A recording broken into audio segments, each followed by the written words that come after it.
thing. Hey lads, what have we been smoking today, man? You know what? We're on a mad one today. You've got the most sourceless striker. Brazilian Joga Benito, man. I You got got a Joga solid Benito. left-footed You got Joga centre-back. Benito with like FA level 2 coaching. That's literally the difference.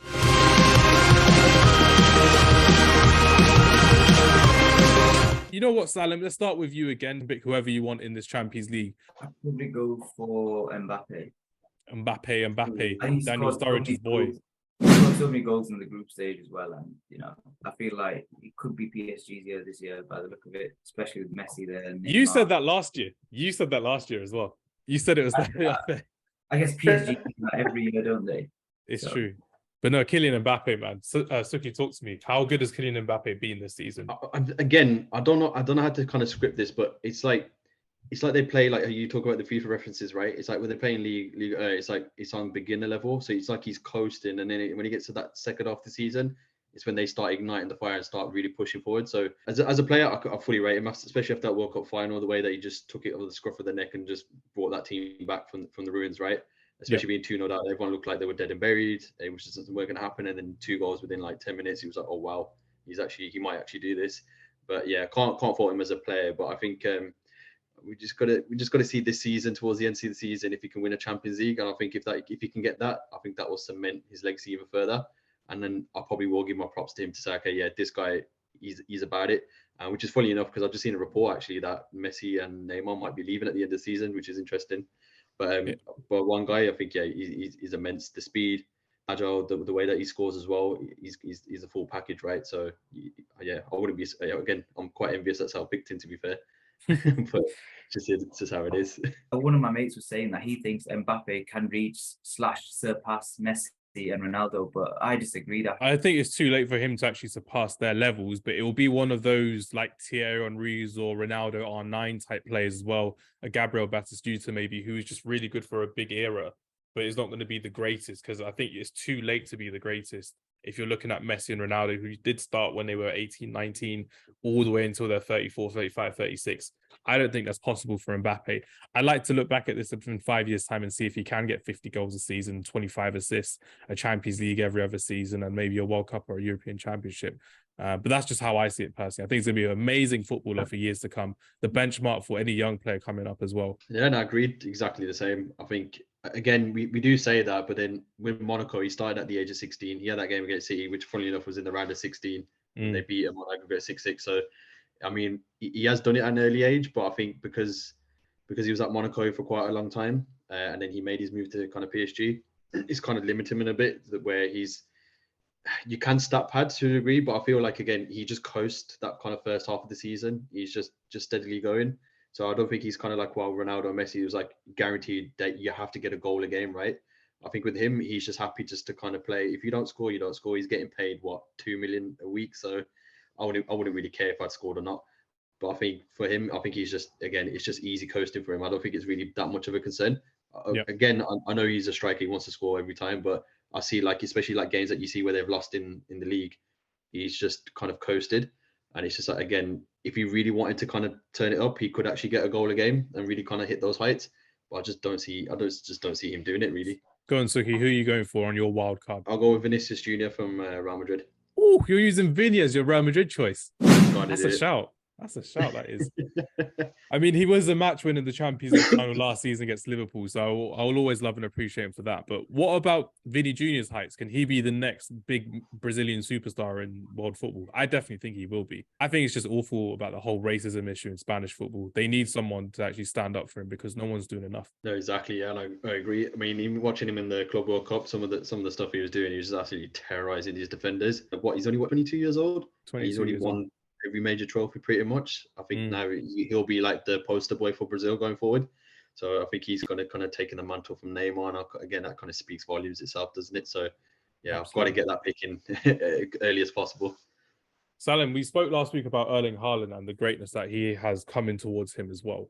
We've spoken about Mbappe tonight as well. Would you say Vini Jr. is in that top 3 of 3 attacking players to watch out for the next 5-10 years in European football? Do you reckon he's got that in him, Vini Jr.? Yeah, 100%. You know, he's definitely got it, and he's definitely got the attitude and mindset as well. So it's nice to see him, progress in his career, and you want to see how high he can go. You know, he's definitely got a really high ceiling. I was just going to ask Sukhi that. Are you sure it wasn't Carlos Vinicius that you weren't after? Because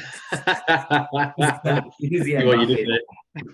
Hey, listen, that was Vinicius. What was that celebration? He did that. He did the Mbappe celebration. He tried to copy it. Is he forget? Yeah. I'm playing it safe with this one. I'm going for my boy Karim Benzema. So Benzema is the guy that I'm going for my wild card as well. Realistically speaking, I think he's one of the most enjoyable strikers. His combination play from strikers to midfielders over the years.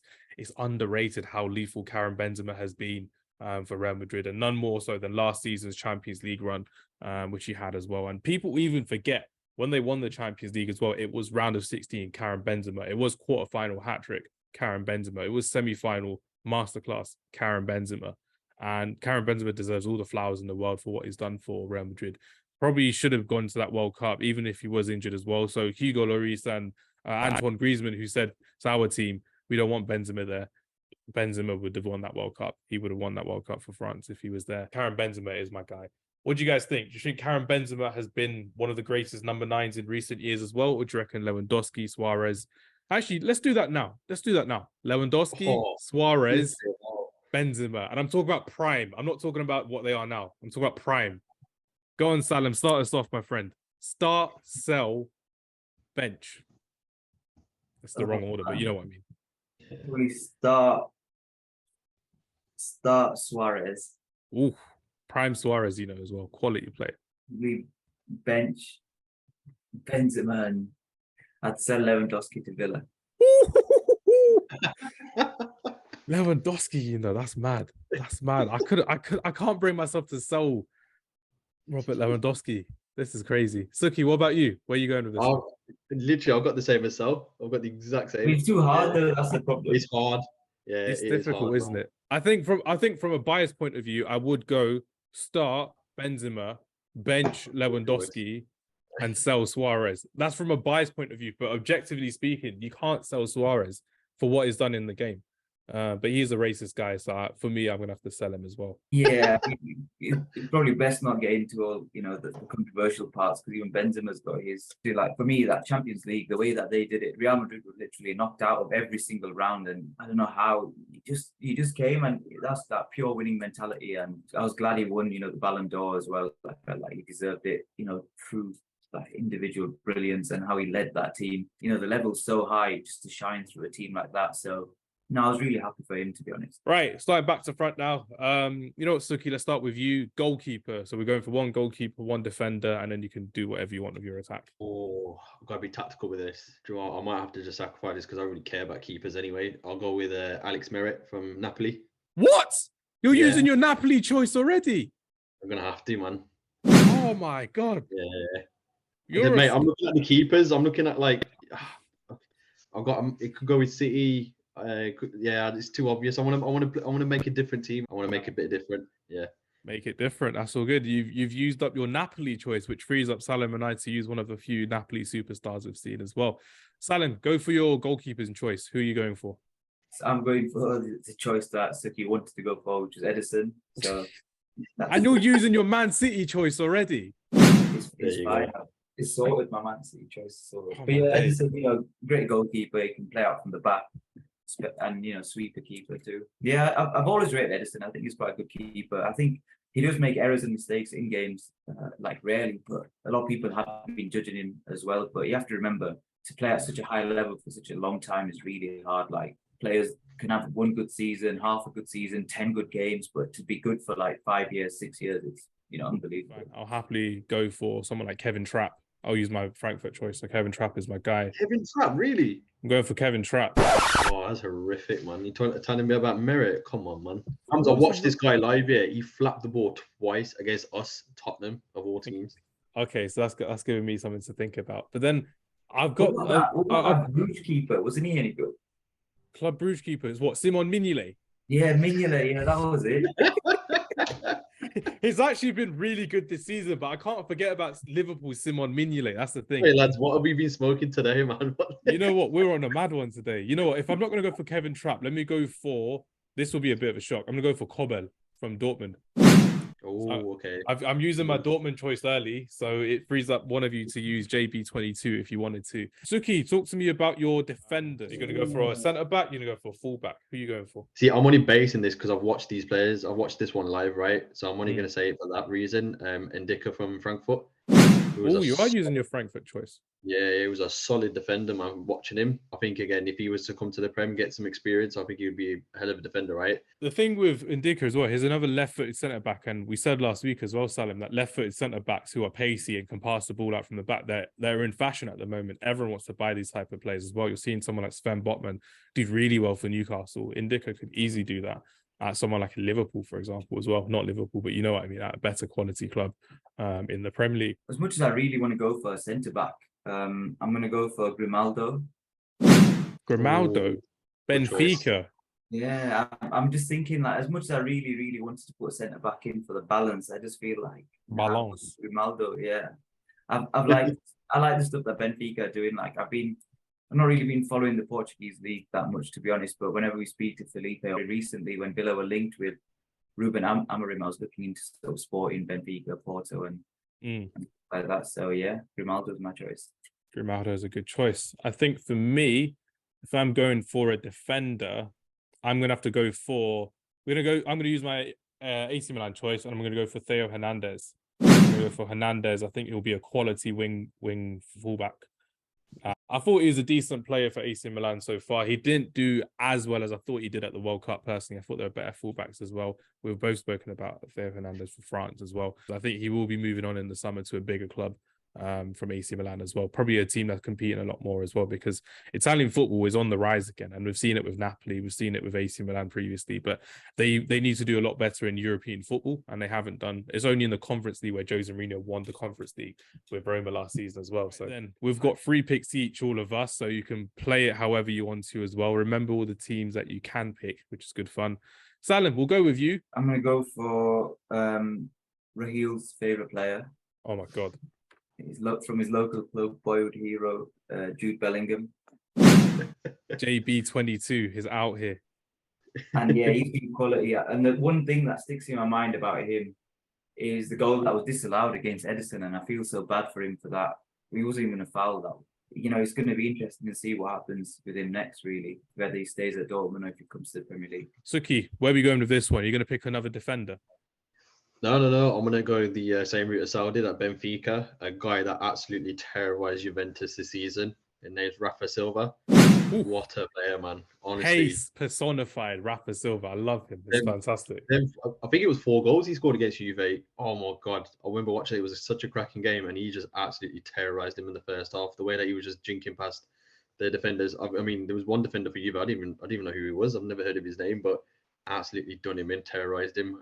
But I mean, even other Champions League games that they played, they'd be quality, and again, that's the reason why they've qualified right to the round 16. Yeah.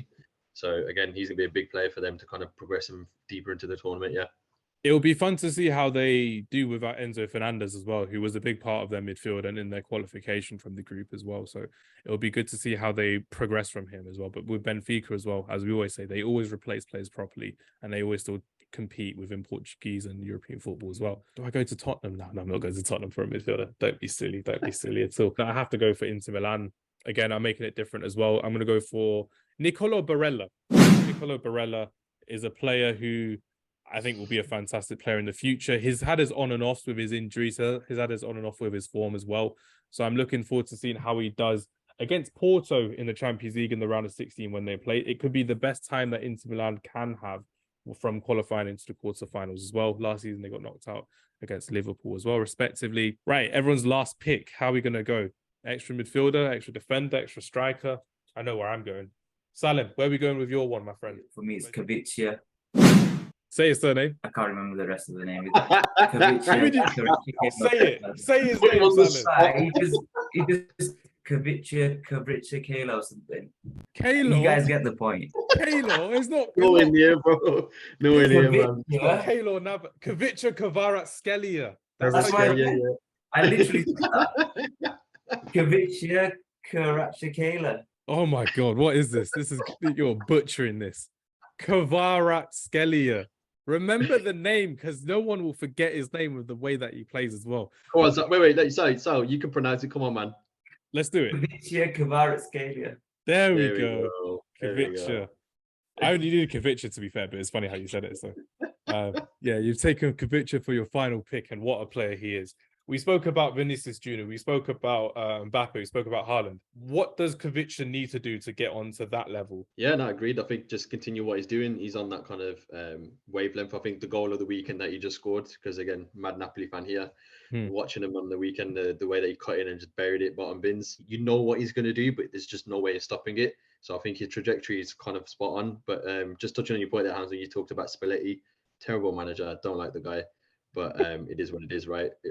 For me, if they do win the league, it's about the players, not the manager. So who are you going to go for, Sukhi, for your last pick? Got to go for the legend himself at Tottenham, Harry Jebediah Kane. You're not going for a Spurs player, surely? What are you, man? Oh, my days. Going for Larry Kane. He's been all right, man. Honestly, that game against Marseille, we looked like we're dead and buried. And then the way that he just kind of held up the board and then played Højbjerg through and then just to score the winner to top the group made life easier for us. My final player, obviously where I'm wearing the shirt, Argentina's number 10, Lionel Messi. I have to throw him in there. I've had my hipster picks with Theo Hernandez and Barella and Kobel as well. So I need to have a bit of seriousness up front. So I'm going for Messi and a Benzema front two. If PSG do win the Champions League this season, Salim, does that make Lionel Messi Mr. Champions League? Everyone's already considering him the greatest of all time, but does that make him Mr. Champions League? I don't know. I mean, everyone's going to say probably Cristiano is Mr. Champions League, but I feel like if he could win it, and then if he could potentially sort of match Ronaldo for goals, then maybe. Yeah, I genuinely think now this is the time where Lionel Messi will overtake Cristiano Ronaldo in terms of goals scored in the Champions League as well. I got the stats up here. So Cristiano Ronaldo currently has 140 goals in the Champions League. Lionel Messi is 11 goals away from matching that with 129. Robert Lewandowski is at 91 goals. Karim Benzema is at 86. And the next current player is Thomas Muller at 53. Do we see Lionel Messi taking over Cristiano Ronaldo for top goal scorer in the Champions League of all time? But yeah, that's our 5 sides as well. So I think we've all done pretty good there as well. Good variety from everyone as well. I'm still surprised Harry Kane made your list and you haven't got. Hey, listen, if you look at my team, those are on-form players in this season Champions League. That's what I've got it based on, right? So you can check the stats. You've got the most sourceless striker in Harry Kane and the most sourceless striker in Vinicius Jr. I've got Brazilian Joga Benito, man. You got Joga Benito with like FA level 2 coaching. That's literally the difference. Listen, I've got the guy that's going to hold it up, and I've got 2 bad boy wingers next to him. Man. What could you ask for? I don't know about this one. Salim, who do you think? I've got a left-footed centre-back that could just blast the ball from anywhere. Do you know what I mean? It's all technical, man. You've got to think like that. I reckon we'd play this in New York as well because of your background. San Fran, New York, it'd be good fun. To see how it goes. Not San Fran though, yeah. Definitely do New York, man. San Francisco's in the mud at the moment.